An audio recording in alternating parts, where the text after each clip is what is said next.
क्या आपने कभी सोचा है, एक ऐसा योद्धा जिसे मृत्यु भी उसकी अनुमति के बिना छू नहीं सकती थी, एक ऐसा पुत्र जिसने पिता की खुशी के लिए अपना पूरा जीवन जला दिया, एक ऐसा महापुरुष जो धर्म जानता था लेकिन अधर्म के सिंहासन के सामने मौन खड़ा रहा। वह कोई साधारण योद्धा नहीं था, वह था भीष्म पितामह। लेकिन प्रश्न यह है, भीष्म इतने महान थे तो फिर उनका जीवन इतना दुखों से भरा क्यों था? और सबसे बड़ा रहस्य, जिसने कृष्ण को भी अपने हाथ में शस्त्र उठाने पर मजबूर कर दिया, वह भीष्म आखिर थे कौन? आज की कहानी केवल भीष्म की नहीं है, यह कहानी है वचन की, त्याग की, धर्म की और उस मौन की जिसकी कीमत पूरे कुरुक्षेत्र ने चुकाई। आप देख रहे हैं पावर ऑफ पेजेस। कहानी शुरू होती है गंगा किनारे से। हस्तिनापुर के राजा शांतनु एक दिन गंगा नदी के किनारे पहुंचे। वहां उन्होंने एक अद्भुत स्त्री को देखा, चेहरे पर दिव्यता, आंखों में रहस्य और चाल में ऐसा आकर्षण जैसे स्वयं प्रकृति चल रही हो। वह थी देवी गंगा। राजा शांतनु उन्हें देखकर सब भूल गए। उन्होंने विवाह का प्रस्ताव रखा। गंगा मुस्कुराई और बोली, राजन, मैं विवाह करूंगी, लेकिन मेरी एक शर्त है। शांतनु बोले, कहो देवी। गंगा ने कहा, आप कभी मुझसे कोई प्रश्न नहीं करेंगे, मैं जो भी करूं आप रोकेंगे नहीं। राजा शांतनु प्रेम में थे, उन्होंने वचन दे दिया। लेकिन कहानी यहीं खत्म नहीं होती। विवाह के बाद जब पहला पुत्र जन्मा, गंगा उस नवजात शिशु को लेकर नदी किनारे गईं और उसे जल में बहा दिया। शांतनु का हृदय फट गया, लेकिन वचन ने उनके होंठ सिल दिए। दूसरा पुत्र हुआ, गंगा ने उसे भी नदी में प्रवाहित कर दिया। तीसरा, चौथा, पांचवां, छठा, सातवां। हर बार पिता रोया, हर बार राजा टूटा, लेकिन वचन ने उसे रोक लिया। कभी कभी इंसान की सबसे बड़ी पीड़ा उसकी खामोशी होती है, और शांतनु की खामोशी उनकी आत्मा को अंदर से खा रही थी। फिर आठवां पुत्र जन्मा। गंगा उसे भी नदी की ओर ले चली। इस बार शांतनु टूट गए। वे चिल्लाए, देवी, ये कैसा पाप है? आप अपने ही बच्चों को क्यों मार रही हैं? गंगा रुक गईं। उनकी आंखों में ना क्रोध था, ना दुख, बस एक दिव्य शांति थी। गंगा बोली, राजन, आपने अपना वचन तोड़ दिया, अब मुझे जाना होगा। शांतनु स्तब्ध रह गए। तब गंगा ने रहस्य खोला। ये 8 वसु थे जिन्हें श्राप मिला था। 7 को मैंने मुक्त कर दिया, लेकिन 8वां, उसे पृथ्वी पर जीवन जीना होगा। वही 8वां पुत्र था, देवव्रत, जो आगे चलकर संसार में जाना गया भीष्म पितामह के नाम से। गंगा देवव्रत को अपने साथ ले गई। वह बालक साधारण नहीं था। उसने वेद सीखे, शास्त्र सीखे, नीति सीखी, युद्ध कला सीखी, बृहस्पति से ज्ञान, शुक्राचार्य से राजनीति, परशुराम से अस्त्र शस्त्र। देवव्रत ऐसा योद्धा बना जिसके सामने देवता भी सम्मान से सिर झुका दें। वर्षों बाद गंगा ने देवव्रत को शांतनु को सौंप दिया। शांतनु ने अपने पुत्र को देखा, आंखें भर आईं। वह केवल पुत्र नहीं था, वह उनके अधूरे जीवन की रोशनी था। हस्तिनापुर में उत्सव हुआ। देवव्रत युवराज घोषित हुए। सबको लगा अब हस्तिनापुर का भविष्य सुरक्षित है। लेकिन नियति मुस्कुरा रही थी, क्योंकि अभी वह वचन जन्म लेना बाकी था जो महाभारत की नींव बनने वाला था। एक दिन राजा शांतनु यमुना किनारे गए। वहां उन्हें एक सुगंध महसूस हुई, ऐसी सुगंध जो मीलों दूर तक फैल रही थी। वह सुगंध आ रही थी एक युवती से। नाम था सत्यवती। राजा शांतनु फिर प्रेम में पड़ गए। उन्होंने सत्यवती के पिता से विवाह की बात की। मछुआरे ने कहा, राजन, विवाह तो हो सकता है, लेकिन मेरी बेटी का पुत्र ही हस्तिनापुर का राजा बनेगा। शांतनु चुप हो गए, क्योंकि युवराज तो देवव्रत थे। राजा लौट आए, लेकिन उनकी आंखों की चमक खो गई। देवव्रत ने पिता का दुख देख लिया। उन्होंने सत्यवती के पिता से जाकर कहा, मैं राजगद्दी छोड़ता हूं, सत्यवती का पुत्र ही राजा बनेगा। मछुआरा फिर भी नहीं माना। वह बोला, लेकिन तुम्हारे पुत्र, वे भविष्य में सिंहासन मांग सकते हैं। तब देवव्रत ने वह वचन लिया जिसने आकाश को हिला दिया। देवव्रत बोले, मैं आजीवन ब्रह्मचारी रहूंगा, मैं कभी विवाह नहीं करूंगा, मेरी कोई संतान नहीं होगी। धरती कांप गई, देवताओं ने पुष्प वर्षा की और आकाश से आवाज आई, यह भीष्म प्रतिज्ञा है। उस दिन देवव्रत बने भीष्म। लेकिन सोचिए, एक पुत्र ने पिता की खुशी के लिए अपना वर्तमान नहीं, अपना भविष्य नहीं, बल्कि अपना पूरा वंश त्याग दिया। कुछ वचन इतने भारी होते हैं कि उन्हें निभाने वाला जीवित रहते हुए भी तपस्या बन जाता है। शांतनु ने प्रसन्न होकर भीष्म को वरदान दिया, पुत्र, मृत्यु भी तुम्हारी इच्छा के बिना तुम्हारे पास नहीं आएगी। भीष्म को मिला इच्छा मृत्यु का वरदान। लोगों ने कहा, क्या वरदान है?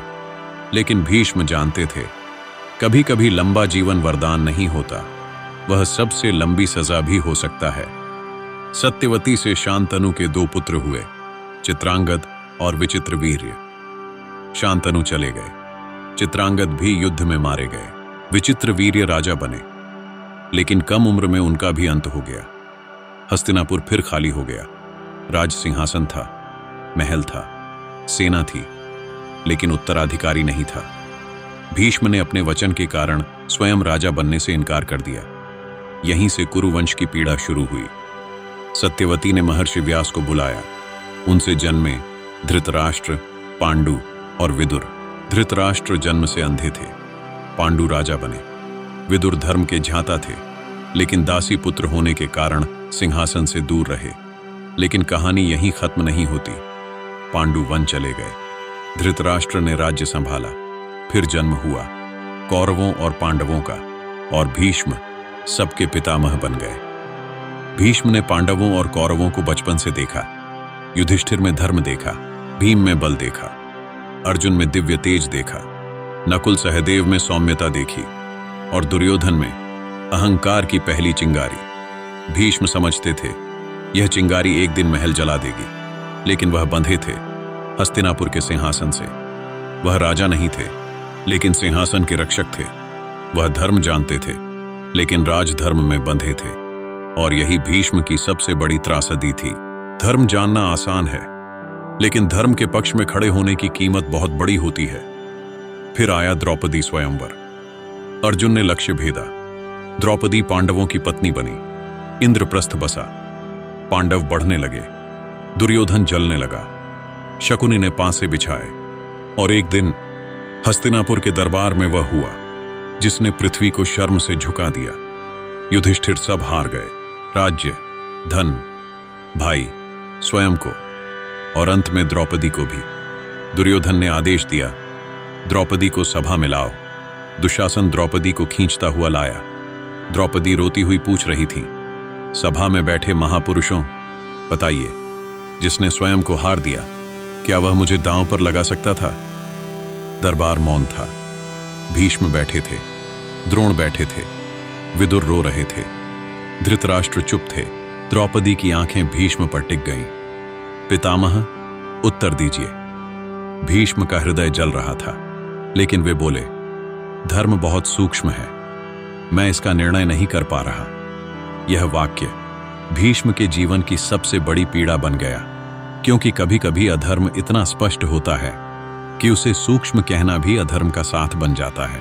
जब धर्म की सभा में धर्म चुप हो जाए तो विनाश तय हो जाता है। फिर श्री कृष्ण ने द्रौपदी की लाज बचाई, लेकिन उस दिन कुरुक्षेत्र का युद्ध तय हो चुका था।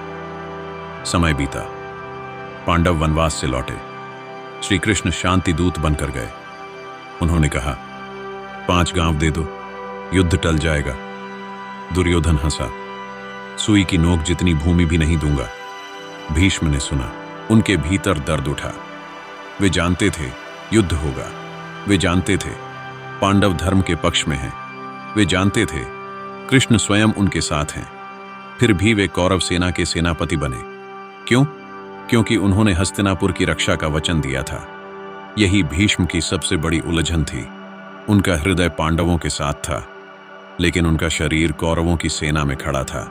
वचन अगर विवेक से बड़ा हो जाए तो महान व्यक्ति भी पीड़ा का पात्र बन जाता है। युद्ध का पहला दिन, एक ओर पांडव सेना, दूसरी ओर कौरव सेना, बीच में अर्जुन का रथ, सारथी श्री कृष्ण। अर्जुन ने देखा सामने भीष्म हैं, द्रोण हैं, अपने ही लोग हैं। उसके हाथ कांप गए। वह बोला, माधव, मैं युद्ध नहीं कर सकता। तभी कुरुक्षेत्र में गीता जन्मी। कृष्ण बोले, पार्थ, शरीर नश्वर है, आत्मा अमर है, धर्म के लिए उठो। और युद्ध शुरू हुआ। भीष्म पितामह रणभूमि में अग्नि बन गए।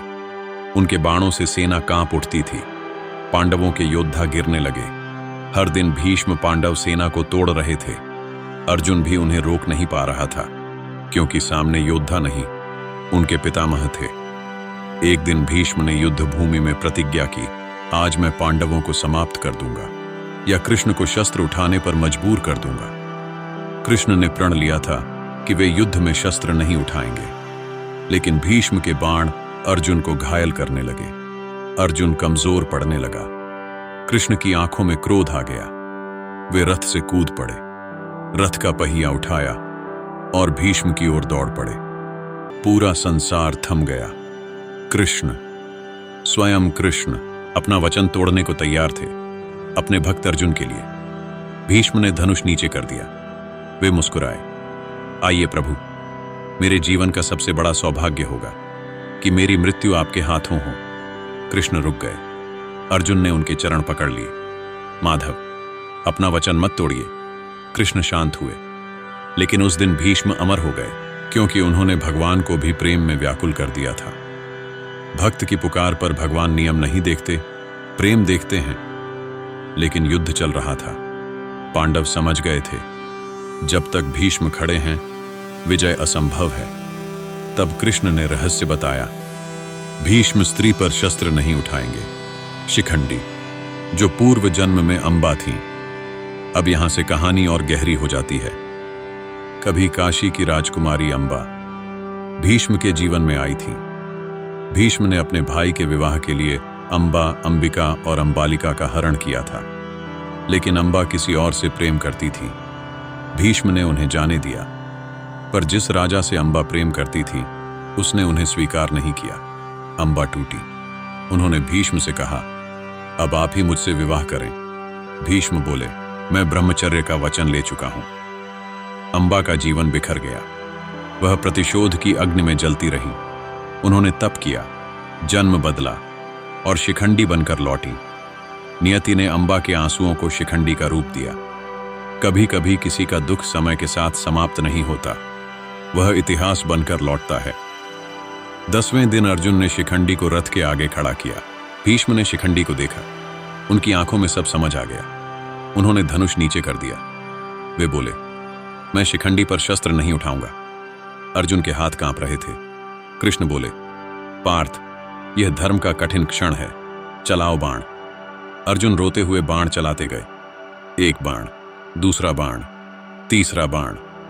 भीष्म का शरीर बाणों से भर गया, लेकिन वे गिरे नहीं, बाणों की शैया पर टिक गए। धरती ने उन्हें छुआ भी नहीं। आकाश मौन हो गया।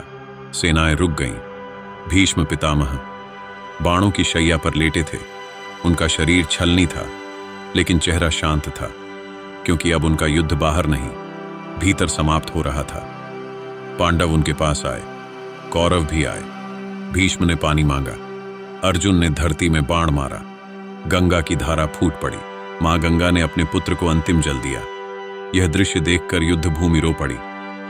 जिस पुत्र को गंगा ने बचाया था, अंत में उसी गंगा ने उसे बाणों की शैया पर जल दिया। भीष्म ने मृत्यु को रोके रखा, क्योंकि वे उत्तरायण की प्रतीक्षा कर रहे थे। दिन बीतते गए। युद्ध समाप्त हुआ। कौरव नष्ट हुए, पांडव विजयी हुए। लेकिन विजय में आनंद नहीं था, क्योंकि हर ओर अपने ही लोगों के शव थे। युधिष्ठिर भीष्म के पास आए। वह रो रहे थे। पितामह, क्या मैं इस राज्य के योग्य हूं? मेरे कारण इतना रक्त बहा। भीष्म ने उन्हें देखा। पुत्र, युद्ध तुम्हारे कारण नहीं हुआ। युद्ध तब शुरू हो गया था जब अधर्म को पहली बार सहन किया गया था। फिर भीष्म ने राजधर्म बताया, नीति बताई, धर्म बताया, कर्तव्य बताया। उन्होंने कहा, राजा का पहला धर्म प्रजा है। जो अपने सुख के लिए राज्य चलाए वह राजा नहीं, विनाश का कारण है। उन्होंने जीवन का सार समझाया। धर्म केवल पूजा नहीं है, धर्म वह है जहां तुम्हारा निर्णय किसी निर्दोष की रक्षा करे। धर्म वही है जहां कमजोर को डर न लगे। फिर सूर्य उत्तरायण में आया। भीष्म ने आंखें बंद की। उनके सामने श्री कृष्ण खड़े थे। शरीर बाणों पर था, लेकिन आत्मा प्रभु के चरणों में। भीष्म बोले, प्रभु, मैंने जीवन भर वचन निभाए, लेकिन आज समझा सबसे बड़ा वचन आपके चरणों में समर्पण है। कृष्ण मुस्कुराए। भीष्म की सांसें धीमी होने लगीं। दूर कहीं शंख बजा। हवा शांत हो गई। गंगा की लहरें थम सी गईं और भीष्म पितामह ने इच्छा से मृत्यु स्वीकार की। भीष्म की कहानी हमें क्या सिखाती है?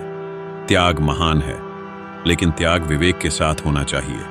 वचन पवित्र है, लेकिन वचन धर्म से बड़ा नहीं होना चाहिए। मौन सुंदर है, लेकिन अधर्म के सामने मौन भी अपराध बन सकता है।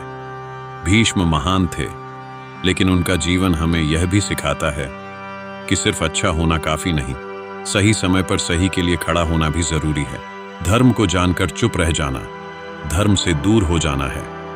भीष्म पितामह एक योद्धा थे, एक पुत्र थे, एक गुरु थे, एक तपस्वी थे, लेकिन सबसे बढ़कर वह एक चेतावनी थे कि जीवन में हर वचन लेने से पहले सोचो, कहीं वह वचन आने वाली पीढ़ियों की नियति तो नहीं बन जाएगा। और अंत में, जब भी आपको लगे कि जीवन में कर्तव्य और भावना के बीच युद्ध चल रहा है, तो भीष्म को याद कीजिए, क्योंकि भीष्म ने सिखाया, जीवन में सबसे कठिन युद्ध बाहर नहीं, अपने भीतर लड़ा जाता है। यही थी भीष्म पितामह की कहानी, एक ऐसे महापुरुष की जिसने जीवन भर सबको सहारा दिया, लेकिन अंत में स्वयं बाणों की शैया पर लेटकर धर्म को अंतिम शिक्षा दी। अगर आपने इस कहानी को महसूस किया तो कमेंट में लिखिए, राधे राधे।